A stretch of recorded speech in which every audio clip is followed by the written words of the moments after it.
Effect কি হইতে পারে?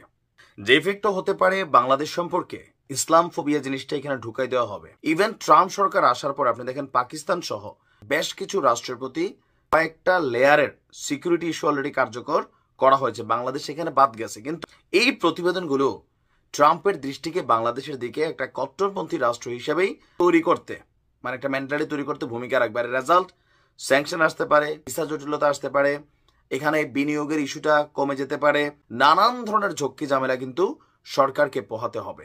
আর এই মুহূর্তে ডক্টর ইউনূসের সরকারের জন্য যেখানে বৈশ্বিক সমর্থন প্রয়োজন, মার্কিন যুক্তরাষ্ট্রের এই ভূমিকা ওনাকেও বিপদে ফেলবে।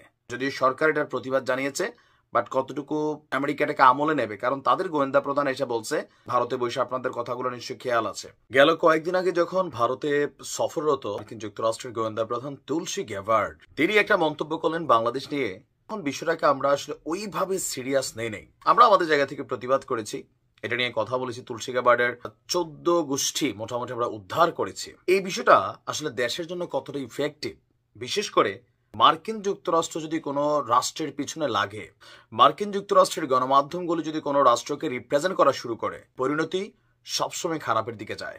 কিছু তো আছে মিল, একবারে যে শতভাগ উড়াই দেওয়ার বিষয়টা না। যুক্তরাষ্ট্রের নিউ ইয়র্ক টাইমসে যে প্রতিবেদন আসছে 1 থেকে 2% সত্যতা আছে, আর ওইটাকে মার্কিন যুক্তরাষ্ট্র বড় আকারে দেখানোর চেষ্টা করছে। যদিও এটা নিয়ে বাংলাদেশের পক্ষ থেকে অলরেডি প্রতিবাদ জানানো হয়েছে।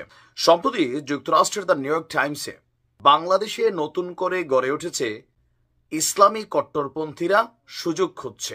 বাংলাদেশ নতুন করে গড়ে উঠছে আর সেখানে ইসলামী কট্টরপন্থীরা সুযোগ খুঁজছে, এই শিরোনামে একটা প্রতিবেদন প্রকাশ করেছে মার্কিন যুক্তরাষ্ট্রের গণমাধ্যম দ্য নিউ ইয়র্ক টাইমস। কুপুলার এবং এই পত্রিকাটা বিশ্বের নামি দামি বাঘা বাঘা যে রাষ্ট্রগুলো আছে তাদের রাষ্ট্রপ্রধানরা এই নিউজগুলো পড়েন।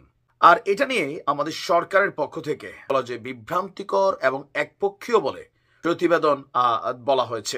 এখানে বলা হয়েছে আমাদের সরকার বলছে প্রবন্ধটিতে কিছু ধর্মীয় উত্তেজনার ঘটনা এবং রক্ষণশীল আন্দোলনের কথা বলা হয়েছে, কিন্তু এর বিপরীতে দেশের সামরিক উন্নয়ন, সমাজের অগ্রগতির দিক থেকে তারা আপনার এখানে সামনে নিয়ে আসেনি।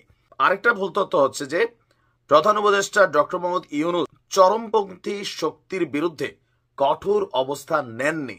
মানে নিউ ইয়র্ক টাইমস বলছে যে তিনি এই শক্তিটাকে দাঁড়ানোর সুযোগ করে দিচ্ছেন। সরকার বলছে যে এটা সম্পূর্ণ বিভ্রান্তিকর এবং দীর্ঘদিনের নারী ক্ষমতায়নের কাজকে অস্বীকার করে।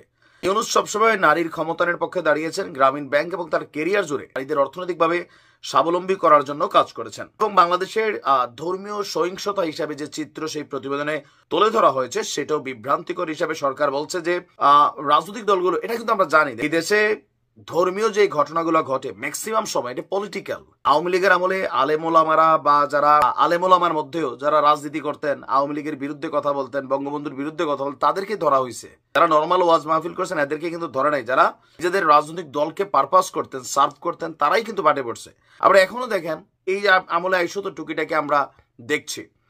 যখন বাংলাদেশ নিয়ে কোনো প্রতিবেদন হয় আমি সেই প্রতিবেদনের পক্ষে, অবশ্যই এটার বিপরীত অবস্থান করি।